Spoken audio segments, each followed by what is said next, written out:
Em 1970, o governo militar do general Emílio Garrastazu Médici lança o PIN, Programa de Integração Nacional, com a construção da BR-163, Cuiabá-Santarém, e a BR-230, a Transamazônica, com a assessoria geopolítica do general Golbery Couto e Silva e o lema Abrir terras sem homens para homens sem terras.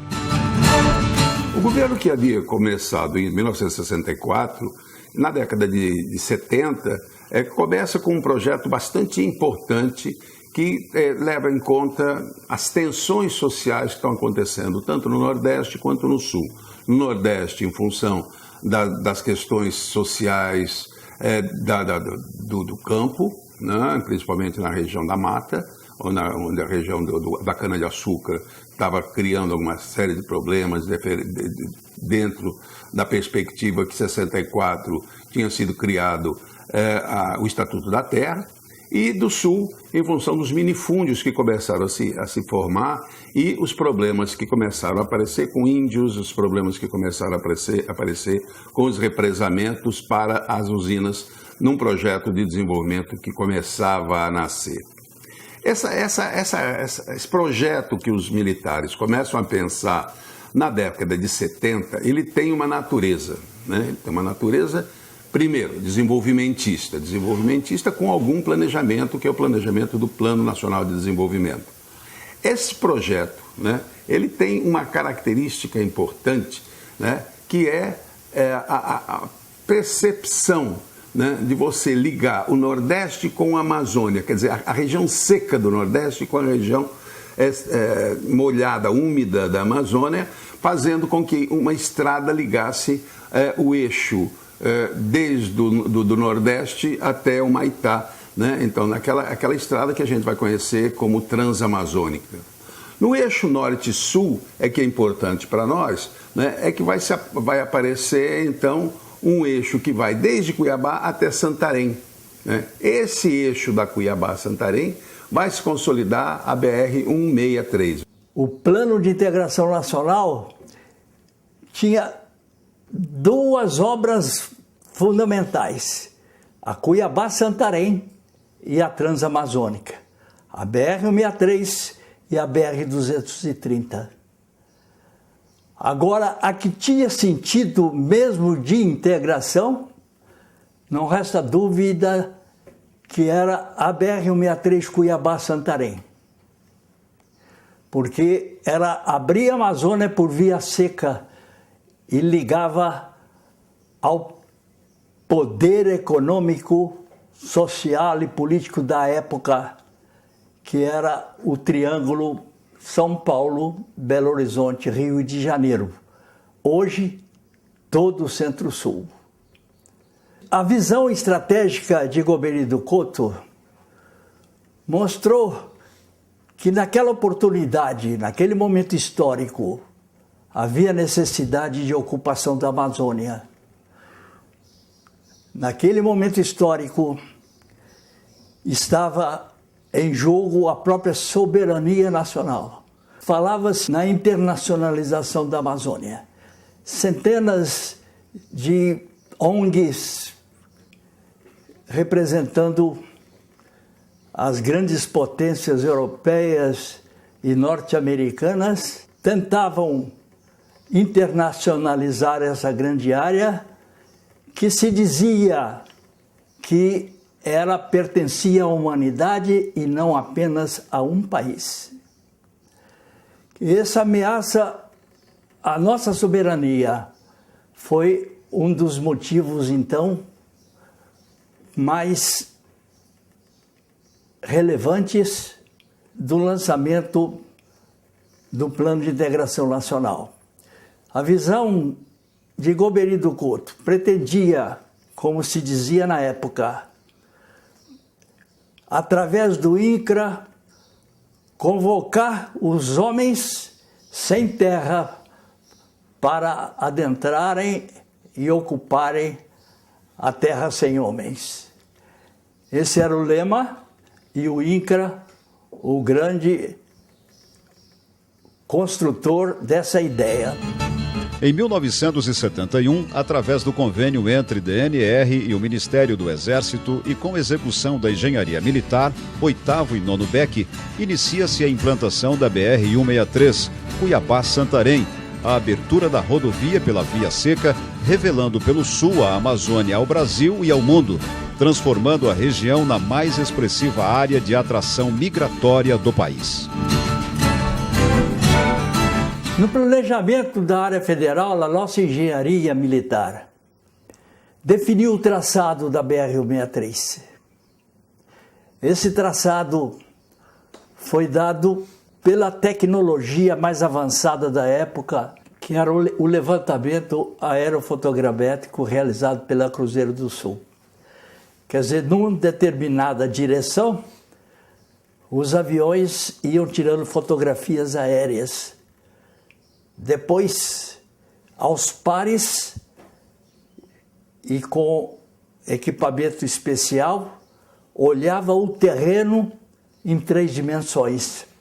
Então, pôde-se dar a Cuiabá-Santarém um traçado que o livrasse das grandes transposições de cursos d'água e as grandes elevações. E também o planejamento de grandes retas, porque nós íamos pelo divisor das 2 grandes bacias do Tapajós e do Xingu.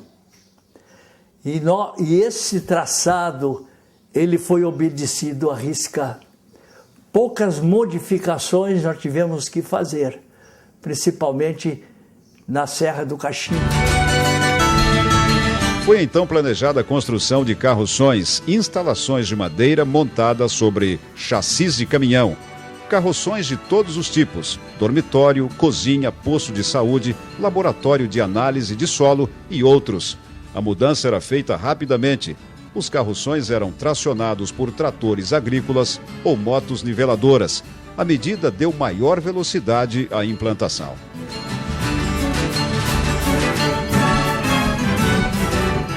E que fez com que aumentasse o nosso ritmo de produção.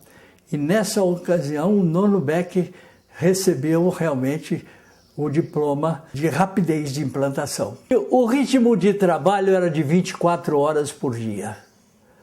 O tempo de duração dos militares e civis na frente de trabalho era de 60 dias. 60 dias no mato, como dizíamos, e 10 dias com a família em Cuiabá.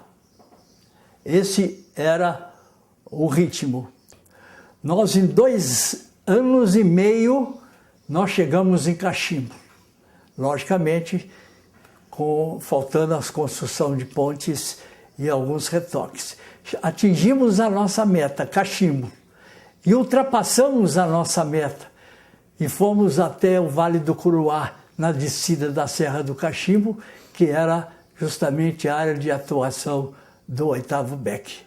Tudo isso devido a esse tipo de apoio logístico, que representa, vamos dizer assim, uma nova técnica de guerra na selva.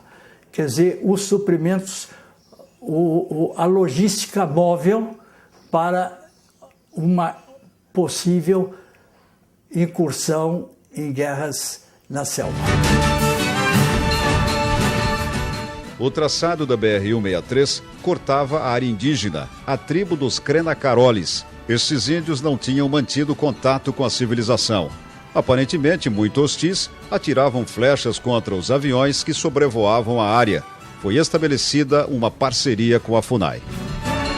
Estudado o problema, a FUNAI colocou à disposição do 9º BEC 30 índios aculturados e os dois famosos sertanistas irmãos Vilas Boas, Cláudio e Orlando. Então, começamos a trabalhar com a FUNAI.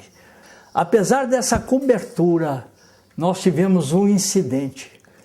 O nosso trabalhador da topografia foi flechado, o trabalhador Bispo.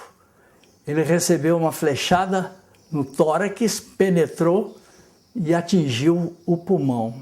E por atuação conselho dos irmãos Vilas Boas deviam interrompido todo o trabalho e aguardasse o contacto. O bispo foi retirado com helicópteros e levado para a base aérea de Cachimbo, e lá foi operado pelos nossos médicos, médico do batalhão, e extraído a flecha. E começamos a retirada, então, de todos os trabalhadores para que os Vilas Boas fizessem o contacto. Ficamos 2 meses com a topografia parada e os Vilas Boas, os irmãos Vilas Boas, o Cláudio e Orlando, intensificaram a tentativa de contacto. E eles têm uma técnica especial que eles chamam a fase do namoro. Sabíamos que os índios estavam nas imediações. Houve o choque com o índio e o nosso trabalhador flechado. Então, a FUNAI chama a fase do namoro. Estendiam-se um cordel e pendurávamos presentes de interesse dos índios. Facões de mato, espelhos. Então, todos esses presentes eram dependurados e eles afastavam. Em 1972, iniciou-se o processo de colonização oficial no estado de Mato Grosso. O governador José Fragelli inicia as licitações das glebas de terras conduzidas por empresas da iniciativa privada.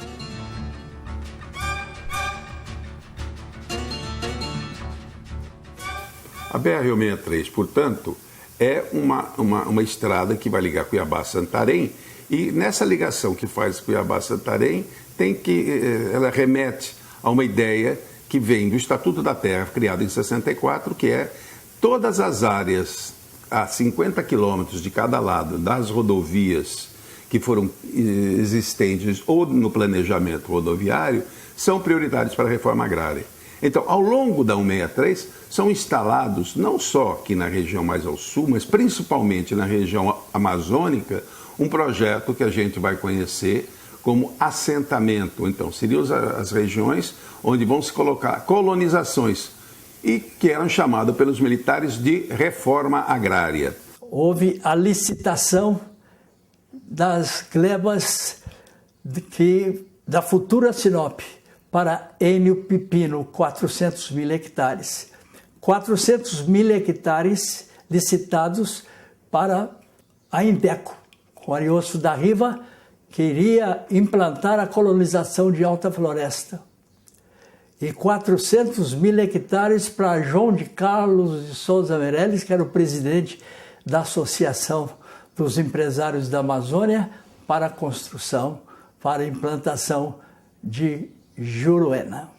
A diferença de uma para outra é que em Sinop a estrutura foi montada totalmente por uma colonizadora que vem do sul para fazer esse tipo de coisa, enquanto que a região onde estava implantada a Alta Floresta foi uma venda de terras em 1972 pelo governo do estado para construir o CPA, né, e que permitiu que se construísse, exigiu que se construísse em contrato a Alta Floresta, Paranaíta e depois outras cidades que apareceram, muito poucas, mas que eram exigência de contrato, com uma cláusula de reversão que, se não fosse implantada aquela área, ela reverteria em benefício do estado.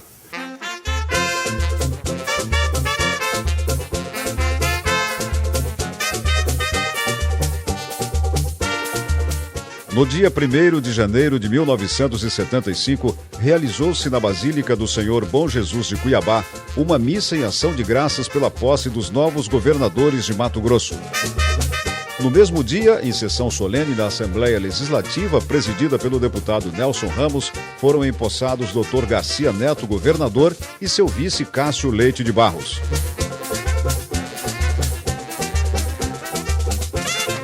No Palácio Paiaguás, Dr. José Fragelli transmite o cargo de chefe de Estado ao Dr. Garcia Neto.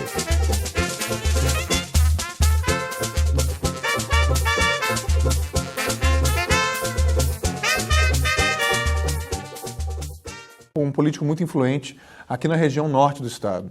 tinha sido prefeito de Cuiabá, o primeiro prefeito eleito de Cuiabá em 1954. Depois ele foi vice-governador do Fernando Corrêa da Costa, né, de 61 a 66, e foi o deputado federal mais bem votado em 2 ocasiões, em todo o estado, né, em 66 e 70, com os votos concentrados mais aqui na região norte, né. Então, como já havia a decisão política do governo Geisel, nesse momento já era o presidente Geisel, né? Como já havia a decisão já expressa no segundo PND, Plano Nacional de Desenvolvimento, em outros documentos também, e o próprio governador Fragelli relata uma visita do ministro Maurício Rangel Reis, que era o ministro do interior, aqui já relatando para ele o processo divisionista, né, que o Estado seria dividido nesse governo do Geisel.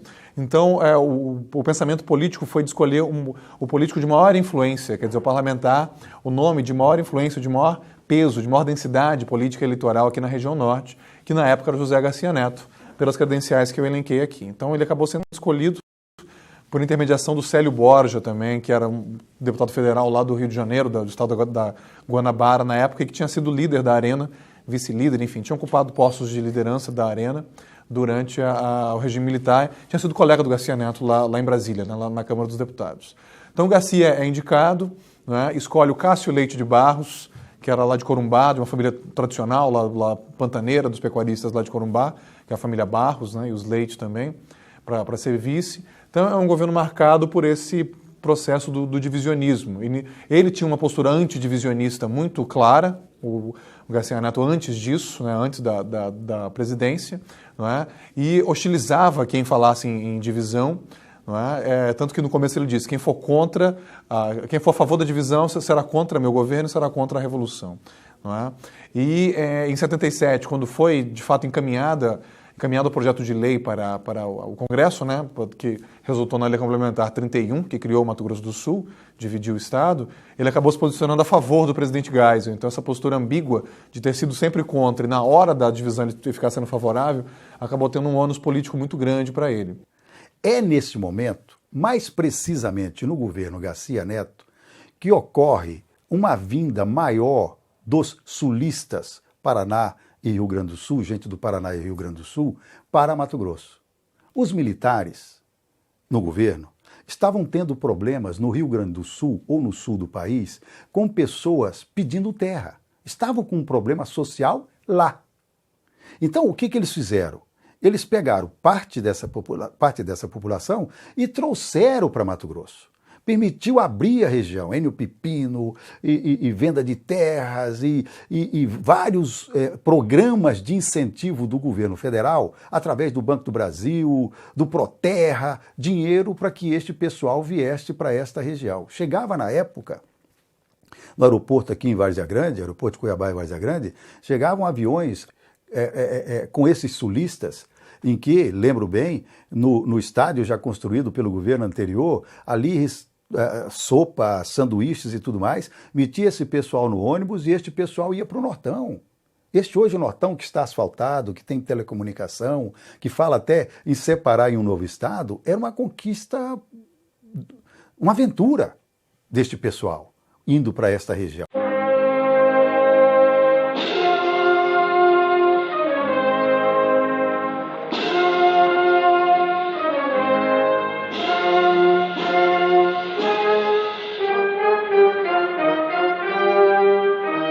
O projeto foi aprovado pelo Congresso Nacional, acatando a maioria das modificações feitas pelas equipes do Norte e do Sul. No dia 11 de outubro de 1977, em cerimônia no Palácio do Planalto, o presidente Ernesto Geisel sanciona a Lei Complementar 3177, dividindo o Estado, criando o Estado de Mato Grosso do Sul.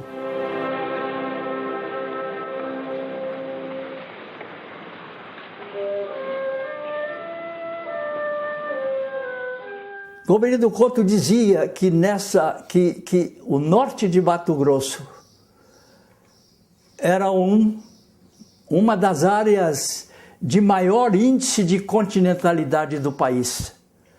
Quer dizer, índice de continentalidade, no conceito geopolítico, representa a maior ou menor distância da área aos portos marítimos. E o norte de Mato Grosso tinha esse índice elevado de continentalidade. Estava fadado a estagnação da economia pelas distâncias até os portos marítimos, quer dizer, teria Mato Grosso de manter uma economia de mercado interno e não uma economia de escala. Os debates que desenvolviam nessa oportunidade, os defensores não viam o que representava realmente geopoliticamente a Cuiabá-Santarém. E a luta era em torno da perda da parte econômica que o Estado iria ter. Campo Grande, centro econômico do Estado, e Cuiabá, o centro político, mas com uma economia fraca. A atração geopolítica de São Paulo sobre Campo Grande era a tônica, e o poder político de Cuiabá não conseguia superar essa atração. Na visão geopolítica de Golbery, deveria haver, para que se tornasse um Estado viável economicamente, reduzir esses índices de continentalidade. E como conseguiu e como antevia o Porto de Santarém. Então, Mato Grosso deveria ter Santarém como um porto praticamente marítimo para o desenvolvimento da sua economia. Redução do índice de continentalidade viabilizava o Estado, porque Campo Grande, os opositores, os defensores do Sul estavam antevendo um Mato Grosso sem poder econômico. E a abertura de Santarém foi o elemento-chave, no nosso ponto de vista, para que o governo federal decidisse pela divisão do Estado. Observamos que se a Cuiabá-Santarém foi concluída em 76, entregue ao governo federal, em 77 foi feita a divisão do Estado. Então, havia a convicção realmente de que Santarém seria o ponto de atração que eliminaria a atração de São Paulo sobre Campo Grande e permitiria realmente o desenvolvimento em Mato Grosso de uma economia de escala.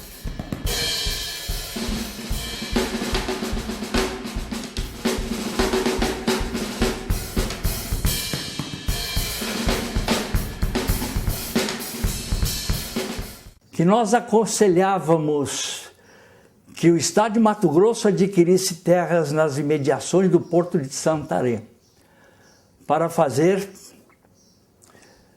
ali construir o grande entreposto de Mato Grosso.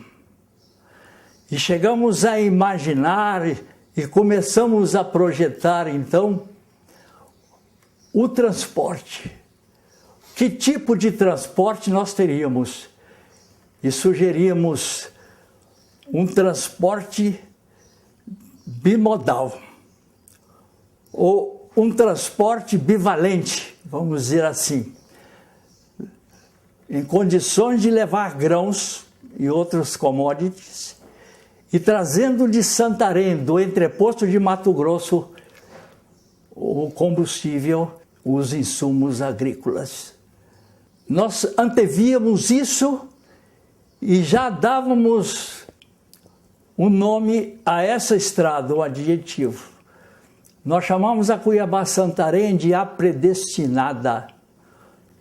Predestinada para transformar o Nortão no que ele é hoje. Não era um visionário que estava falando, mas uma visão geopolítica de Golbery, e que tudo aconteceu como estávamos prevendo. Mato Grosso hoje está projetado no cenário econômico nacional devido a Cuiabá-Santarém, a predestinada.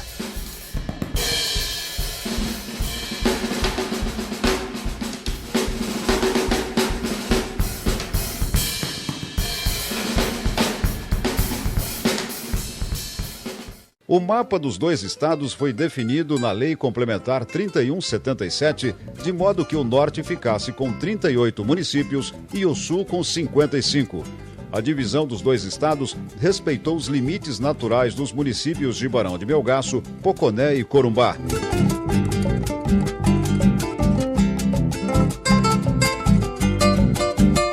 Mato Grosso ficou com 901 mil quilômetros quadrados e Mato Grosso do Sul com 350 mil quilômetros quadrados.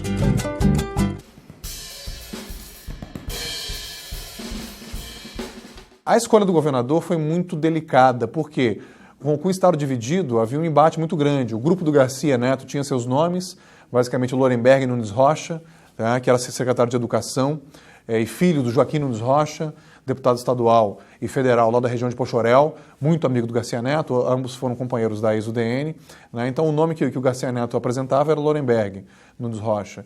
E o nome que o grupo ligado ao ex-governador Pedro Pedrocião, o grupo pedrista, como se chamava, defendia, era o próprio José Benedito Canelas, né? Que tinha sido criado politicamente no governo Pedro.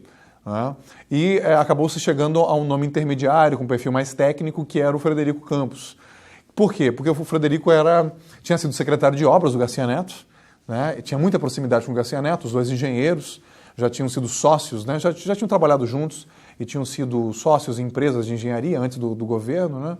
E o Frederico era sobrinho do general Dilermando Monteiro, Dilermando Gomes Monteiro, que tinha sido chefe do 2º Exército, muito próximo ao general Geisel. Quer dizer, lembre-se que havia um temor muito grande do que aconteceria com a região norte aqui no pós-divisão, porque havia todo aquele discurso de que o Sul arrecadava, produzia mais e sustentava a região norte. Então havia um temor grande, mesmo com os programas federais criados pela Lei 31, né, o PROMAT e o PROSUL, que dariam apoio aos dois estados no intervalo de 10 anos. Havia uma incerteza muito grande com o que aconteceria aqui na região norte no pós-divisão. Então, as elites daqui queriam um compromisso federal mais claro. Chegaram a cogitar o próprio general Dilermando como governador do estado nesse primeiro governo pós-divisão. Mas ele não quis e o estado não tem uma tradição boa de governadores militares, né? No dia 1º de janeiro de 1979, tomava posse o primeiro governador do estado dividido. Frederico Campos assume o governo de Mato Grosso. Sem tomar conhecimento das perdas territoriais, Mato Grosso segue em frente graças à exploração de suas próprias riquezas. Foi uma peça fundamental nesse contexto, porque ele era ligado ao grupo do Pedrocian, tinha sido secretário quando o Pedro era governador aqui do estado inteiro, né? E tinha sido secretário da prefeitura de Campo Grande, depois também lá com o Levi Dias e com o Marcelo Miranda, que foram prefeitos de Campo Grande já depois, né? Então, era um dos poucos cuiabanos que tinham um trânsito dos dois lados da cerca, quer dizer, eram aceitos aqui. Ele era aceito aqui por ser cuiabano, enfim, ser radicado aqui, e também era aceito em Campo Grande. Então, nesse contexto aí do pós-divisão, né, de todas as negociações, de separação das empresas, né, emancipar a SEMAT para criar a Enersul, a Sanemat para criar a Sanesul, etc., ele acabou sendo uma peça fundamental. E também com o governo federal, porque ele foi um dos interlocutores lá em Campo Grande para negociar a própria Lei 31. Então, ele foi uma peça-chave. O Frederico fez um governo mais técnico, mais focado na área de gestão, mas também teve muitas obras, foi um governo de forte interiorização, tá? Criaram-se mais de 20 municípios, nesse período foram emancipados. Ele nomeou administradores temporários para esses municípios, né? A primeira eleição direta foi só em 82, então de 79 a 82 ele nomeou mais de 20 administradores temporários para esses 20 municípios. Nós nos sentimos felizes porque vemos aqui em Cuiabá repetir-se o que está acontecendo em todo o Brasil, em face das diretrizes do presidente Figueiredo, de proporcionar a casa e o lar para o maior número possível de brasileiros.